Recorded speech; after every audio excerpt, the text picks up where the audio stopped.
Aze mwakino kiganiro cy'uno munsi nkuko hacimisi twarayaze ku nkuru y'umutama yatomboye ubwoko bw'inyoni canke ibyo twokwita umwami wibiguruka, icyo twita inkukuma.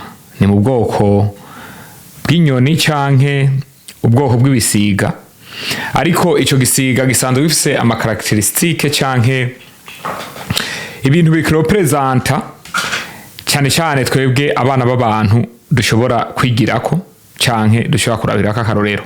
Ubwo rero tugira tugumane mu kino kiganiro, mugumane nanje kugira twe explore canke turabe ibitangaza canke ibintu bigize ubwo bwoko bw'ico kinyoni kiguruka, ku buryo nka twebwe abana b'abantu dushobora kuhigira hamwe tupratitse canke tugakora nkuko iyo nyoni isanzwe bigenza, ku buryo ubuzima bwacu bushobora guhinduka, mbere bikanashika canke bigashoboka tugahindura ubuzima bwabo tubanye canke abo tugendana canke inshuti n'ababanyi.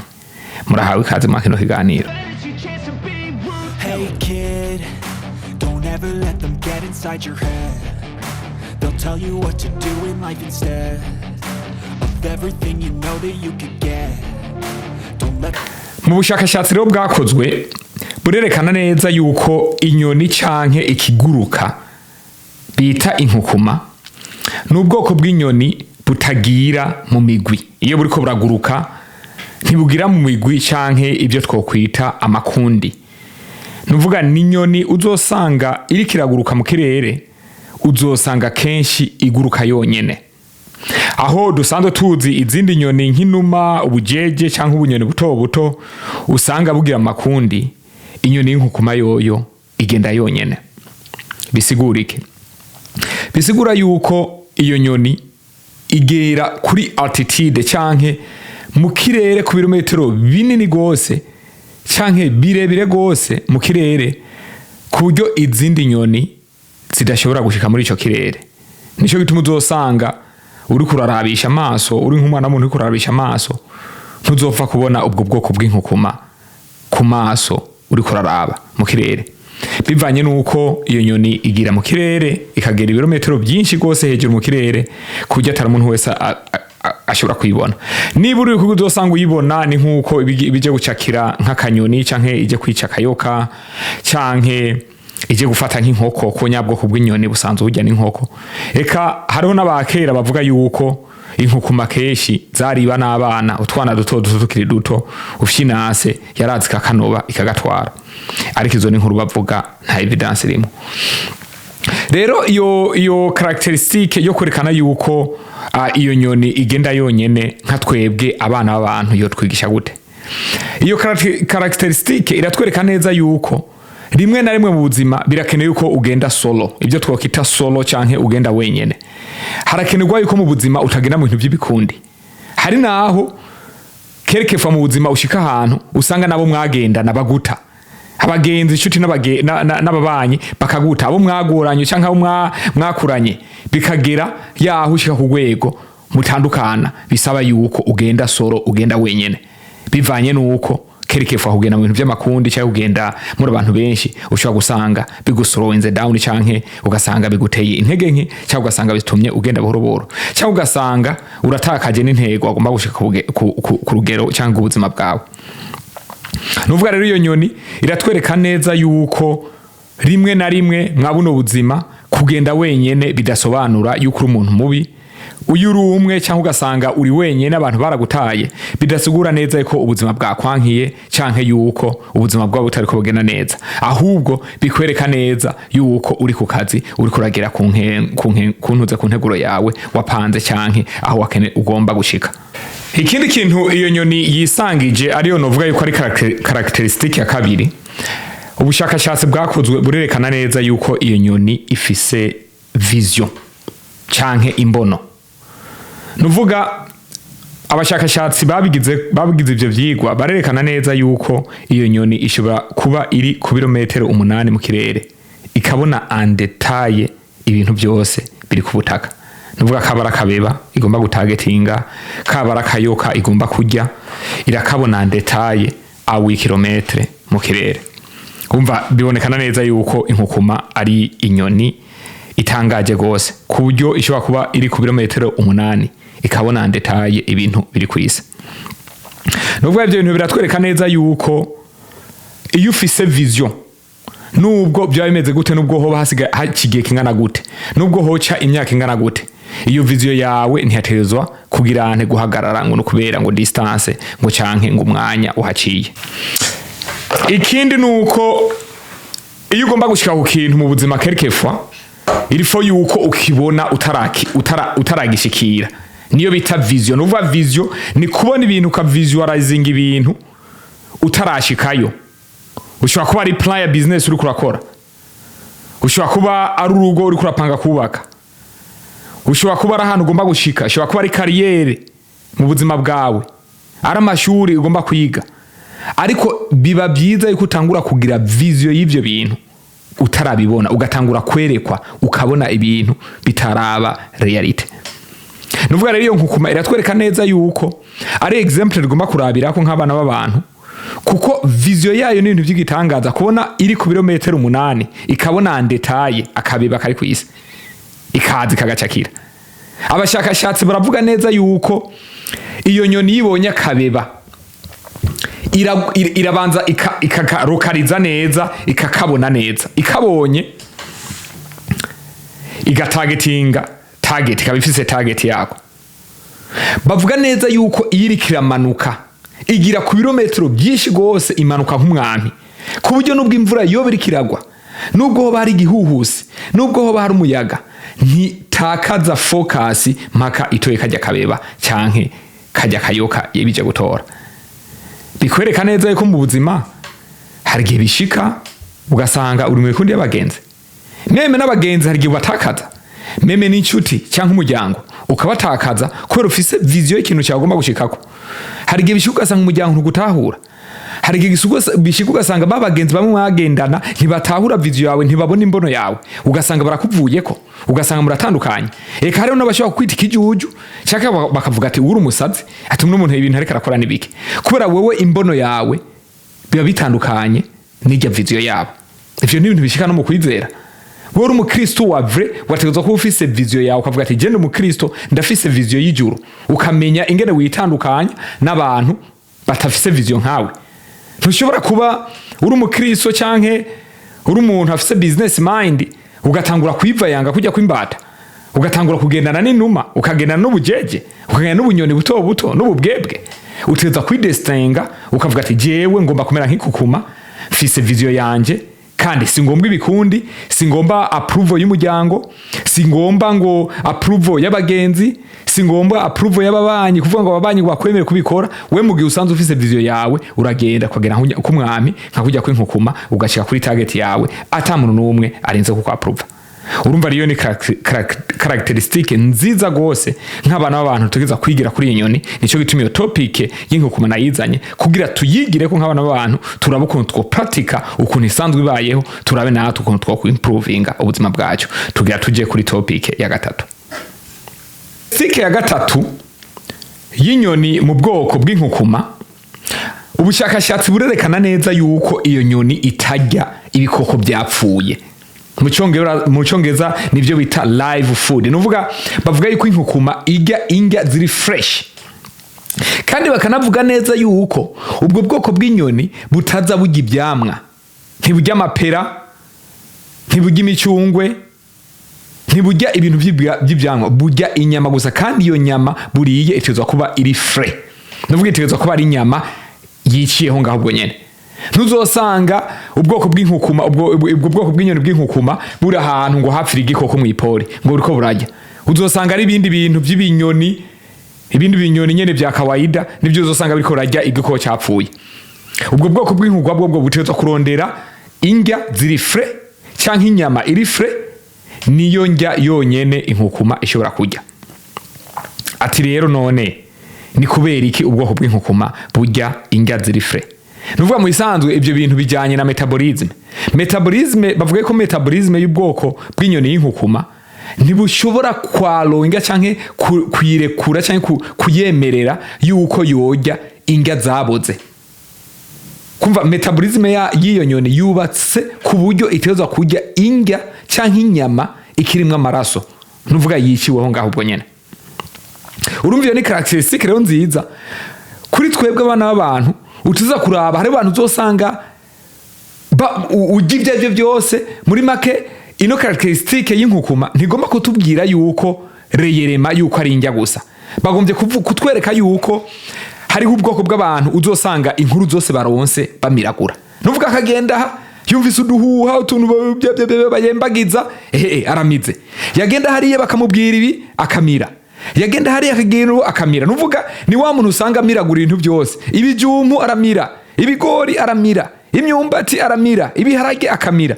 Niba abantu uzosanga mwicaye ngaha yumvise byavuze ntanakoresheje n'ubwenge bwo kwimva avuga ati none bino bintu je numvise zino nkuru je nabariwe ni nkuru za vrai, ni nkuru zo akoresha ubwenge bwo kugenda gutohoza basi yiyumvire na gato yuko izo nkuru canke ico gihoya bari warico. Ni wa muntu uzosanga ibyo atamitswe byose baramutamika ibi nakamezuku agatamikwa. Ibyo ni ibintu bigeze n'ubakristo ba kino gihe, si n'abantu b'abapagani gusa, n'abantu b'abakristo ba kino gihe uzosanga abantu buzuye urusaku, agenda hariya agasakuza akamira, ageze hariya akamira ugasanga ageze hajya ngo ageze imbere y'ishengero ariko arigira umuntu w'umweranda kumbere w'umunyarusaku wa mbere. Nuvuga rero ino characteristique y'inkukuma iratwereka neza yuko ugomba kuba umukristo wa vrai, utegeza kurya indya ziri fresh. Ugomba gutera imbere mu vyumviro, utegeza kurya indya ziri fresh, apana gupfa kunobagura ibyo uhuye byose ugapfa kurya utazi yuko babipimye, utazi yuko birimwe ama microbe ukapfa kumiragura. Ni handi uzosanga abantu bavyimbye n'amada, ugasanga umuntu yavyimbye inda atazi ivyamuvyimbije kubera wariye ibitatosoye. Psychologique mabisobanura iki? Bisobanura yuko mwakino gihe tubayemwo tugeze mu gihe mu gihe novuga cya technology, ingurukana bumenyi. Novuga aho ibintu umuntu ashobora guhindura histoire, ugasanga wavuze A akubwira wavuze B, ugasanga umuntu yambaye ino shati isuku ugasanga byahindutse, ugasanga bakugize uko wari wambaye ishati yirabura, ugasanga umuntu bamugize yuko ari gusa, ugasanga bafashe image y'umuntu batetse kuri image y'uwundi, ugasanga ariko rakubeshyera, ugasanga bagutereko ibintu amagogwa utigeze ukora. Ariko rero uhuranye n'umuntu w'ikijuju cyangwa umuntu atiyumvira, umuntu atameze nka yankona, ugasanga aguye ko kuri ya information aramiraguye, aragiye ngo he bambwiye ibi, ngo he bambwiye ibi, ugasanga abantu ko barasara barakuye impuzu bariko bagenda bari gusa kubera bafidinze canke bariye inkuru itariyo, kubera batatohoje, batakoresha ubwenge bw'inkukuma, batakoresha ubwenge bwo kuyumvira bamenye neza yuko inkuru bahawe yuko ariyo. Nuvuga rero ngaha characteristique baratwereka neza yuko inkukuma indya ziri frais, indya zikiri mbisi, indya zitosoye, indya zitagira akanembwa. Ntibaba bagombye kuvuga indya, bagombye kuvuga ukuntu mu kibano nka twebwe abana b'abantu, ukuntu umuntu usanga yivangamo. Abantu bivanga nk'imbata, usanga ari hariya yitera mu mazi, ari hariya yitereyemo, ukamenga n'imbata, ukamenga nta musimamo, ukamenga nta kintu na kimwe ajejwa hari hose, ni ndiyo muze. Ino characteristique rero nigomba kutubwira, reka rero cyo turaba characteristique ikomeye gose. Characteristique rero igira kane muri za characteristique tuko turavuga z'inyoni mu bwoko bw'inkukuma. Abashakashatsi barerekana neza yuko inyoni y'inkukuma ibanza gupima ava yuko yizera, irapima ava yuko yizera. Bisigurike, tugira dutangure twerekane neza ingene iyo nyoni ibigenza. Iyo nyoni baravuga neza yuko ava yuko igira umucyumba canke umukunzi. Aha tuko tuvuga ingore, irakora ibintu by'ibitangaza. Baravuga yuko iyo nyoni ihuye n'iyindi y'ingabo, ava yuko ingore yizera iyo ngabo yuko bobyarana, irakora akantu kakavirigire kakabijya. Ati ibigenza gute? Inyoni y'ingore iramanuka, ikamanuka ikava mu kirere hariya hejuru, igasiga ingabo hariya mu kirere, ikamanuka ikajya hasi, igatora utwatsi. Utwo twatsi kadutora ikatudugana hamwe yangabiri. Idushikanyeyo ishitse kuri cya kirere canke ya distance canke ya altitude yaho ingabo yayisize, yangore bavuga yuko ikiduga ikajya ku kirere kandi kure gose hejuru, hama ikaca ifata igaterera twa twatsi katurekura. iyo ngabo nayo ikigira ibyo bita diving, ikamanuka uko twatsi tumanuka yangabo imanuka nayo, uko twatsi tumanuka yangabo imanuka. Ava yuko nyatwatsi dushika hasi nyangabo iba yamaze kuducakira, ikakiducakira ikacyongera ikaduga hamwe yangorire, igafata twatsi ikadusubiza yangore ikacyongera ikaduga kandi mu kirere kure rwose ikaduga. Yangabo ikayikurikira, iyikurikiye ikarekura twatsi bikongera bigasubira uko yangabo ikadivinga ikamanuka ikamakinga sure yuko twatsi tutagwa hasi, ikatunoba ikatudugana. Bikagira uko bikagira uko bakagira amaserikira atandukanye, bikagira uko kugeza naho nyangore ivuga ati ino ngabo irakwije ibyangombwa, iyi turashobora kubyarana. Ibyo bintu rero bitwigisha iki? Biratwigisha neza yuko nk'abana b'abantu ari vyiza kugerageza umuntu ava yuko umuha ubwizere bwawe. Biratwereka neza yuko ari kugerageza umuntu ukabanza ukamupima ava yuko umwizera umutima wawe wose, kuko inosi biramaze gutwereka neza yuko hari abantu ushobora kwizera mu buzima, ukabaha byose, ukabaha umwanya, ukabaha urukundo, meme ukabaza n'umuryango wawe, ariko mu nyuma bakaguhashura canke bakaruhuka baguhemukiye. Bisobanuye yuko bishobora gushika kenshi bivanye nuko wapfuye kuzana umuntu utamupimye, utamugerageje, kubera gusa umuntu yaguteye utujambo twiza akakuryohera. Hari abantu usanga baba manipulateur, bazi kumanipira, usanga utujambo mugahura au kwita utujambo turyoshe, nawe ugasanga wajanye nago, ugasanga uramwemeye, umuhaye urukundo, umuhaye umutima wawe, ariko mu minsi mikenye ukazobona arawupasuye, arawumenye. Ino nyoni rero iratwereka neza yuko mu buzima ukwiye gupima ava yuko wizanira akarambaraye mu muryango wawe, wizanira akarambaraye mu mutima wawe, wizanira akarambaraye mu bagenzi canke mu nshuti zawe. Ukabanza ugapima neza yuko uwo muntu akwiye urukundo rwawe, yuko uwo muntu akwiye umwanya wawe, ava yuko uri kuratakaza. Kuko birashobora gushika ugasanga uratakaje umwanya, ugasanga utakaje amafaranga, utakaje ubwenge, utakaje inguvu ku muntu adakwiye umwanya canke adakwiye urukundo rwawe. Nuvuga rero ni characteristics nziza gose itwereka neza yuko iyo nyoni ni gitangaza. Nanone ni Imana yo mwijuru muri Bibiliya. Imana yo mwijuru nyene iratanga karuriro ku nyoni inkukuma, ikavuga ati bana banje muri kwisi nzobambika amababa hamwe muzoguruka nk'inkukuma. Umurongo ntawo niro ndavuga, ariko abasoma Bibiliya barabizi yuko ni Imana yonyene igereranya abana bayo yuko tuzoguruka kujya kw'inkukuma. Characteristic ya gatanu irerekana neza yuko ubwoko bw'inkukuma ni nyoni itangaje, ni ibintu by'ibitangaza pe. Ni nyoni bavuga yuko iyo haje ibintu by'imiyaga, nuvuga ibintu by'imiyaga, bya bintu haza imiyaga myinshi, byo bita storms, canke haza ibintu by'amatornado, abantu maze kujyamo barabizi. Ibintu by'imiyaga birakunda gutera za Amerika, murabizi. Canada barakunda guterwa n'imiyaga, ibintu by'ibihuhusi, imiyaga bibihuhusi ku isi yose, zo muri hariya muri Thailand birakunda gukubita, murabizi. Nuvuga inyoni inkukuma baravuga yuko iyo haje imiyaga, aho bwa bunyoni buto bunuma cyangwa ubujeje, ububata n'ubukoko bwo bwiruka, imiserebanyi yiruka, inkoko zikirukira mu nzu, inuma zikirukira mu manesi canke mu vyari vyayo, inkukuma yoyo ikora ikintu gitangaje. Ati ico kintu gitangaje ni giki? Nuvuga baravuga neza yuko inkukuma imaze kubona storm canke ya miyaga, yoyo aho yohunga, aho ubundi bunyoni buhunga, yoyo yiruka muri wa muyaga. Ni ibintu by'ibitangaza gose. Urumva yoyo ibonye umuyaga yiruka mu muyaga, aho yohunze umuyaga iwirukamwo. Byerekana neza yuko ikunda umuyaga, ikunda igihuhusi. None nk'abana b'abantu ivyo bintu bitwigisha iki? Ibintu biratwigisha neza, canke ino nyoni inkukuma iratwigisha neza yuko mwabona ubuzima imiyaga ntuzoyihagarika. Usenga udasenga imiyaga mu buzima yawe izoza. Imiyaga nayo nibiki? Ni vya bigeragezo wa muri kuracamo, uzoca mu bigeragezo. Eka data no mu rugo hazobaba, ku bantu bubatse, abagore bizogorana, ku bagabo bizogorana. Imiyaga izoza, ntuzohagarika imiyaga.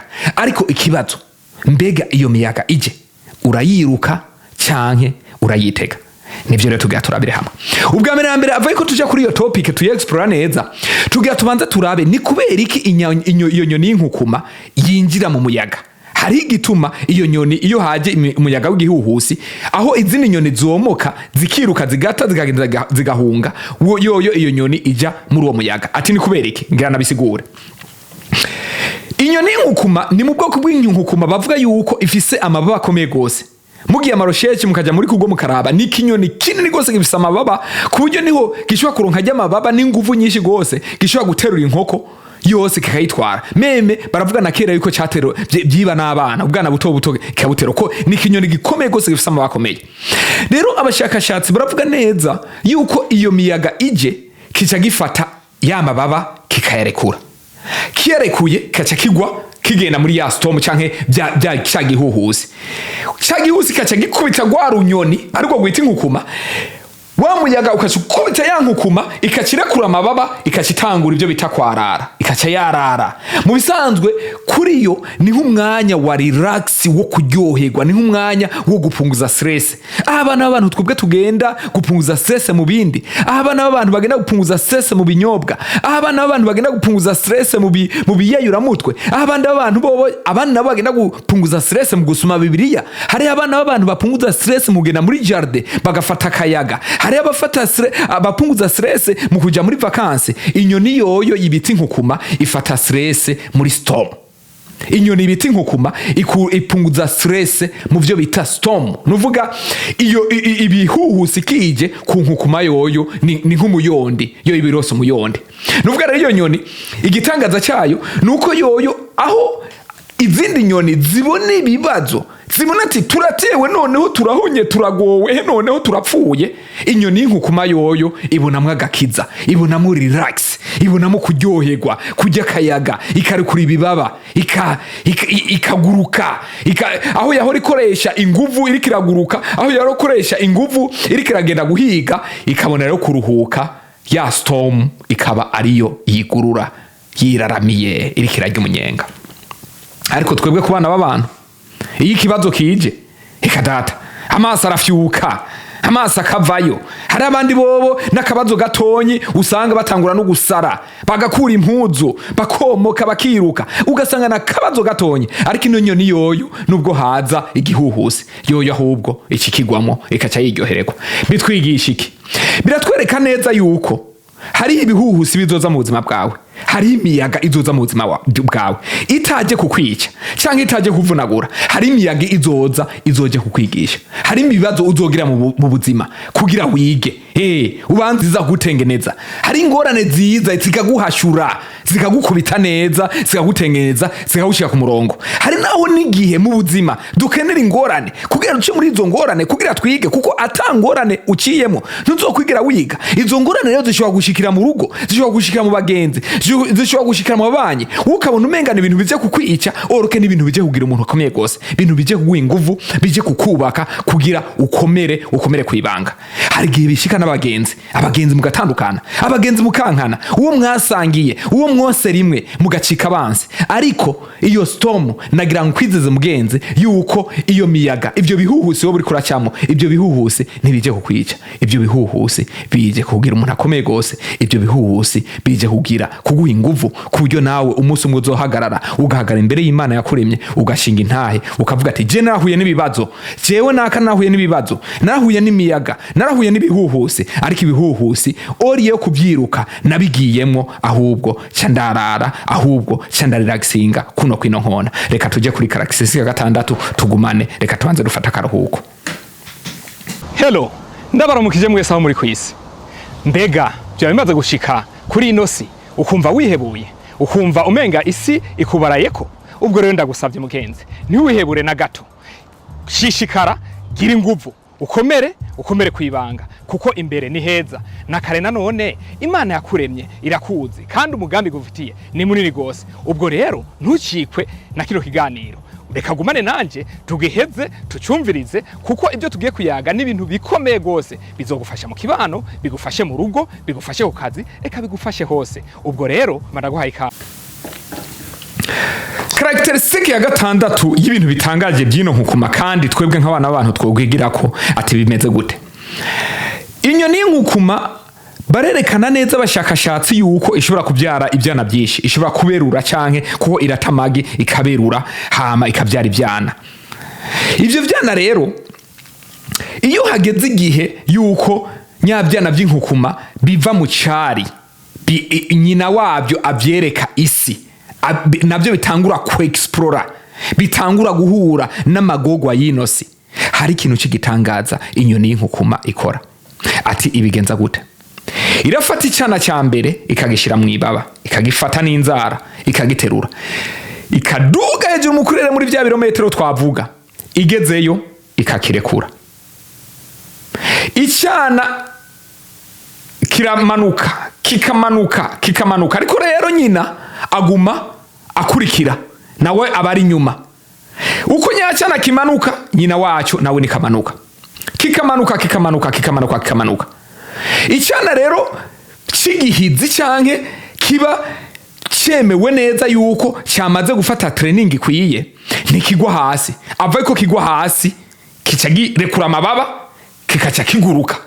Aho rero ico kiba gihejeje teste, nuvuga nyina wacu acavuga ati iki kirageze kuva mu cyari. Nyina wacu agenda gatora ikindi cyane, akarekura mu kirere, kikamanuka nawe amanuka, kimanuka nawe amanuka. Ariko rero bitangaza inyoni y'inkukuma, ico inkukuma ikora nuko imakinga sure yuko atacana kiguye hasi, kuko irazi neza yuko kiguye hasi cyo bagipfuye, kandi nyankukuma ikaba ihombye umwana. Bisobanura iki? Ibyo bijanye muri sanse ya training. Nuvuga training gute? Nuvuga inyoni y'inkukuma irafata umwanya gutraininga ibyana canke abana bayo, kuko irazi neza yuko itazobaho imyaka 100, irazi neza yuko itazobaho mirere. Nico gituma ifata umwanya, igafata umwanya wo gutraininga abana bayo, kuko irazi yuko generation izokurikira niba abana bapfutse. Ivyo bintu biratwigisha iki? Biratwigisha neza yuko nta wamyeho kandi nta ubaho mirere na mirere. Ariko legacy canke izina ryawe ntuzorisiga mu byo wariye, ntuzorisiga mu mafanta wanyoye, ntuzorisiga mu mazu waguze gusa. Eka ushobora gusiga legacy mubo watraininze, mu bantu weretse urukundo, mu bantu wahaye ubuzima, mu bantu weretse akazi, mu bantu wafashije mu buzima muri kote zose z'ubuzima. Bisobanura yuko ugomba kuba umu leader, ugomba kuba umu leader, ugomba kuba umuntu ukomeye kuri inosi. Ntiwiyumvire wewe gusa, ntiwiyumvire wewe n'umugore wawe gusa, ntiwiyumvire wewe n'umugabo wawe gusa, ntiwiyumvire wewe n'abana bawe gusa. Iyumvira n'ujya muntu utazi, kuko ujya muntu utazi, ndasubiyemo, ujya muntu utazi ashobora kukubera igitangaza, ashobora kukubera so, ashobora kukubera nyoko, ashobora kukubera mwene wanyu, meme nabo muvukana naso canke nyoko utakibafise. Bisobanura yuko eka noneho no mu Kirundi basanzwe bavuga ati inosi ntisakaye, abandi nabo bakavuga ati ibihe bihereza ibindi. Nuvuga ibihe birahinduka. Ushobora kuba uri hano hantu no musi, ushobora kuba wicaye hano hantu no musi, eka ushobora kuba ukomeye uno musi, ariko ejo ibintu bigahinduka. Ejo ugasanga uraseze umwe wimye. Muri make rero ino nkuru iratwemeza neza yuko hamwe abana b'abantu twokurikiza tugatangura kubaho nk'inkukuma, uko inkukuma ibayo, tugakurikiza zino karakteristike zitandatu zonyene tuvuganye no munsi, yuko wewe mugenzi nanje twoba abantu bazima, tugahindura abantu mu kibanyi, tugahindura abantu bacu mu mashengero, tugahindura abana bacu, tugahindura abagore bacu, eka n'abagabo nabo bagahinduka. Turabashimiye cyane abakurikiranye no nkuru. Ubwo rero nkuko nama nabikoze, ndagusaba mugenzi, nyamba ino nkuru igufashije, ni byiza ugire like, nyamba hari nundi wohiya cyangwa umugenzi cyangwa inshuti uyimusangize nkuko nabivuze. Aha ni mu kibano.